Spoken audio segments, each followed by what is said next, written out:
नमस्कार, मैं हूं जया सिन्हा और रंग तरंग के इस बेहद खास अंक में आप सभी का बहुत बहुत स्वागत है।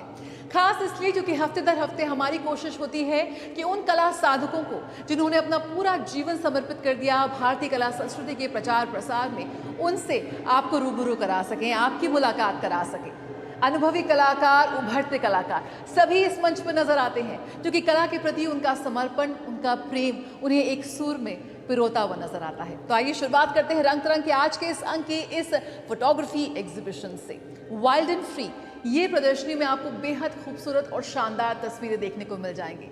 डॉक्टर राजीव डैंग पेशे से मेडिकल प्रैक्टिशनर, लेकिन जब उनके हाथ में कैमरा आया तो वो उसी की तरफ खींचते चले गए और नतीजा ये बेहद शानदार प्रदर्शनी। तो आइए आपको दिखाते हैं इस प्रदर्शनी की एक छोटी सी झलक और शुरुआत करते हैं रंग तरंग की।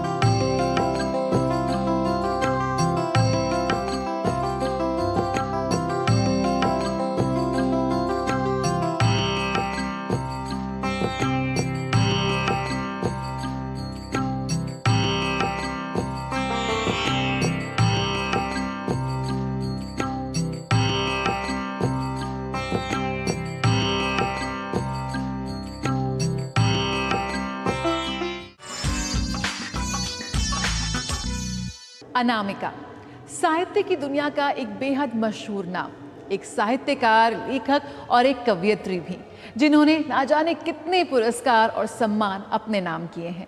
और हाल ही में उन्होंने लॉन्च की अपनी वेब मैगजीन। ये शाम काफ़ी यादगार रही क्योंकि इसमें साहित्य के साथ साथ अभिव्यक्ति की दुनिया के कई मशहूर नाम शामिल हुए। जिन्हें नमक की कीमत करनी होती है, उन नमक हलालों से रंज रहता है महासागर। दुनिया में होने ना दी उन्होंने क्रांतियां, रहम खा गए दुश्मन। साहित्य के शब्दों को किरदारों की जुबानी पेश करने का ये अनूठा अंदाज। दरअसल ये कार्यक्रम प्रमुख कहानीकार, उपन्यासकार और कवित्री अनामिका को समर्पित है। दुनिया में कुछ और रहे ना रहे, रहेगा ना ईश्वर के आंसू और आदमी का पसीना। यही वो नमक है जिससे फिर राई रहेगी ये जिसे ठिठुरते हुए देखी जाती है दूर चलती हुई आवाज। सुनो हमें अनहद की तरह। शून्य द्वारा दिल्ली में आयोजित कार्यक्रम के दौरान बाइलिंगुअल वेब मैगजीन पश्योंती का अनावरण किया गया। साथ ही पुस्तक के साहित्यिक अंशों को विभिन्न किरदारों की जुबान में पेश किया गया। सुना था कि अधर में लटकी हुई अदृश्य टहनी से टिड्डियां उड़ी, रंगीन अफवाहें चीखती हुई ची ची बोले वे चीख कर, आम्रपाली क्यों तरुण कुमारों से धुर अपना टकराती। अनामिका हिंदी साहित्य में अपने विशिष्ट योगदान के कारण राजभाषा परिषद पुरस्कार, साहित्य सम्मान, भारत भूषण अग्रवाल और केदार सम्मान पुरस्कारों से सम्मानित किया गया। आम्रपाली 100,000 ले और इस भाग का निमंत्रण हमें दे। अरे पुत्रों, यदि तुम ना वैशाली गणराज्य भी मुझे दे दो तो भी मैं ये महान भाग तुम्हें नहीं देने वाली। पुस्तक प्रेमी अक्सर कहते हैं कि पुस्तक ही संस्कृति है और पुस्तक ही सच्ची मित्र है। वाकई पुस्तकों से किसी देश की संस्कृति प्रवाहमान रहती है और अगर पुस्तक में लिखे अंशों को सुंदरता से प्रस्तुत कर दिया जाए तो सुनने वाले सोचने पर मजबूर हो जाते हैं, क्योंकि शब्दों को अगर आवाज का लिबास दे दिया जाए तो बात दिल पर जरूर असरअंदाज होती है। और इस तरह के कार्यक्रम जीवन को करीब से देखने का एक नया मौका देते हैं। कम उम्र में इसको इतनी बुद्धि कैसे हुई? कैसे ये इतनी बुद्धिमान है? कितनी बातें लिखती है, कितनी बातें कहती है। बहुत छोटी सी थी, हम लोग एक कवि सम्मेलन में गए थे, बड़े बड़े कवि थे। किसी ने पूछा बच्ची को देखकर, ये अपने पिताजी के साथ बैठी थी, बहुत बड़े गीतकार थे, तुम्हारा क्या नाम है? तो छनमनाते हुए बोली मेरा कोई नाम नहीं, मेरा कोई नाम नहीं, मेरा कोई नाम नहीं। तो पूछा कि कोई नाम तो होगा, मेरा कोई नाम नहीं। अनामिका को हिंदी साहित्य में अपने विशिष्ट योगदान के कारण राजभाषा परिषद पुरस्कार, साहित्य सम्मान, भारत भूषण अग्रवाल और केदार सम्मान पुरस्कारों से सम्मानित किया गया है। सन 2021 में उनको उनके टोकरी में दिगंत नामक काव्य संग्रह के लिए साहित्य अकादमी पुरस्कार भी प्रदान किया गया। अनामिका समकालीन हिंदी कविता की चंद सर्वाधिक चर्चित कवित्रियों में शामिल की जाती हैं। कहीं न कहीं जहाँ तक वही संवाद पूरा होता है जिसमें आप बचपन की सारी परिस्थितियाँ किसी की जान जाएं। वाकई इस तरह के साहित्यिक कार्यक्रम हमें जीवन से जोड़ते हैं और जीवन को करीब से देखने का मौका देते हैं। चलते थे तो फिर भी ऐसे प्रसंग छिड़ जाते थे जब आपस में अंतरंग संवाद घट जाता था, खाना घर का खुल जाता था। मोनिका आप तो हिंदी भी समझ। रेशमा की रिपोर्ट, रंग तरंग के लिए। ट्रेन में लोग साझा खाना खाते थे, अपने एक डोलची होती थी, एक हॉलडॉल होता था, किसी के पास बिस्तर न हो तो वो हॉलडॉल खुल जाता था। पर्यावरण संरक्षण को लेकर हर ओर से कठोर आवाजें उठ रही हैं और ऐसे में हमारे कलाकार भी पीछे नहीं हैं। आइए आपको ले चलते हैं राजधानी दिल्ली में हुए एक बेहद यादगार कार्यक्रम में, जहां पर विश्वविख्यात नृत्यांगना और गुरु पद्मश्री गीता चंद्रन ने अपने नृत्य के माध्यम से पर्यावरण संरक्षण को लेकर एक बेहद सशक्त संदेश दिया। शंकरा जटाधरा सदा शिवा गंगाधरा, शंकरा जटाधरा सदा शिवा गंगाधरा। भारत की विविध कलाओं में नृत्य एक ऐसी कला है जो अपनी आत्मा से संवाद का अवसर प्रदान करती है।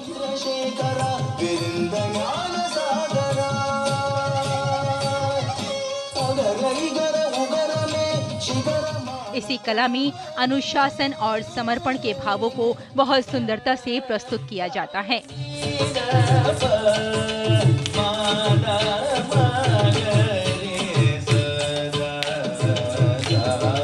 दिल्ली के चिन्मय मिशन सभागार में नृत्यांगना पद्मश्री गीता चंद्रन ने नाट्य वृक्ष कर्मों का एक शक्तिशाली प्रदर्शन समागति प्रस्तुत किया।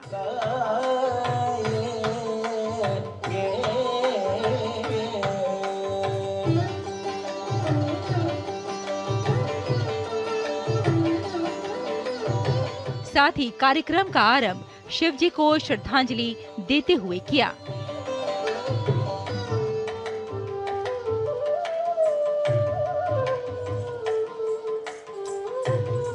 समागति एक संस्कृत शब्द है जिसका अर्थ है एक साथ आना, एक साथ प्रगति करना, और गीता चंद्रन ने इन विषयों के साथ साथ धर्म, अर्थ, काम और मोक्ष का भी सुंदर चित्रण किया।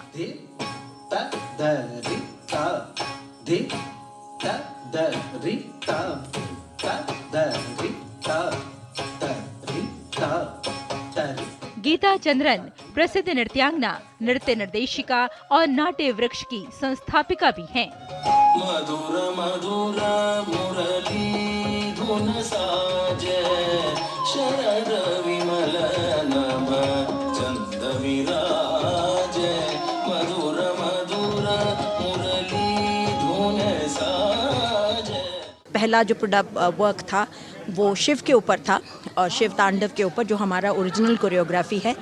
दूसरा तो था वो एक ट्रेडिशनल जतिस्वरम था, जो एक बहुत कॉम्प्लिकेटेड रिदमिक पैटर्न में था।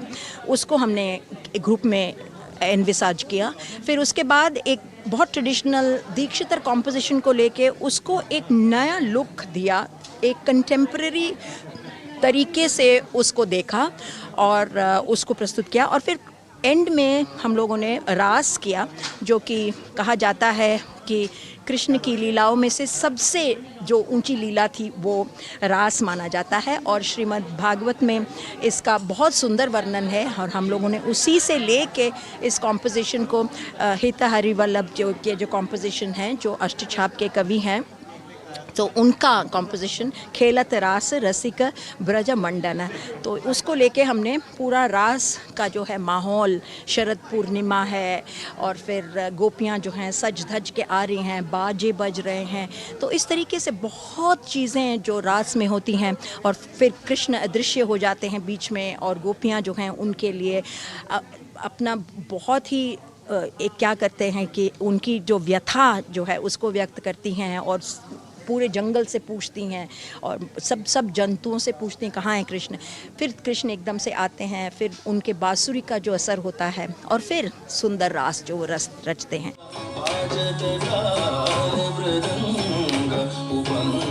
समागति ने दर्शकों को मंत्रमुग्ध कर देने वाले प्रदर्शनों और उनसे जुड़े गहरे अर्थ के साथ साथ मंथन करने पर मजबूर कर दिया। रंग तरंग के लिए रेशमा की रिपोर्ट, डीडी न्यूज।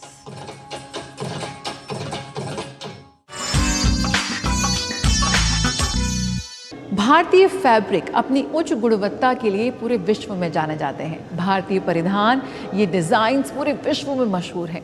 आइए आपको ले चलते हैं राजधानी दिल्ली में आयोजित एक बेहद खास प्रदर्शनी में।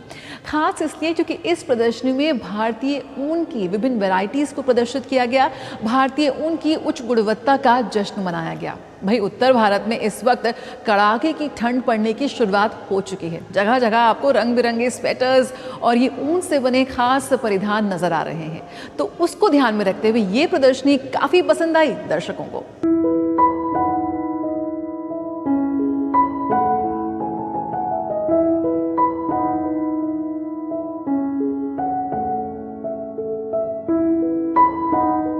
किसी भी कारीगर के हुनर को अगर सराहा जाए तो इसके लिए वो पल उसकी मेहनत और लगन का हासिल होता है। हमारा भारत विविध कलाओं और सभ्यताओं से समृद्ध है, लेकिन आज ऐसी बहुत सी कलाएं हैं जिनका रंग रूप बदल चुका है। अगर हम देसी ऊन की बात करें तो आज भी देसी ऊन लोगों को बेहद पसंद आता है।